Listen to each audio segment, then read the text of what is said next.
channel. So for today's video guys, is naglibot kami ngayon using the bicycle na gawa sa kawayan guys. So gumawa yung partner ko ng bicycle made of bamboo para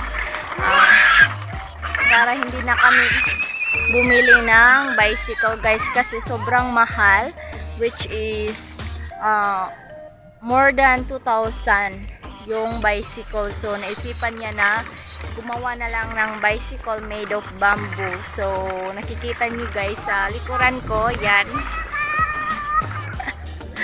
Yung ibang mga tao dito guys is sobrang natawa sa bicycle na ginagamit ni Rainwell kasi very unique daw, and hindi na nila nakikita yung mga old style na laruan ng mga bata dati. So ngayon nakita nila ulit yung laruan na gawa sa kawayan.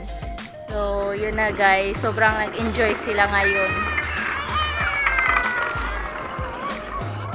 So guys, don't forget to subscribe my YouTube channel, Walma TV, and siguraduhin nyo namang naka-all yung bell para lagi kayong updated sa mga next video ko. Thank you so much!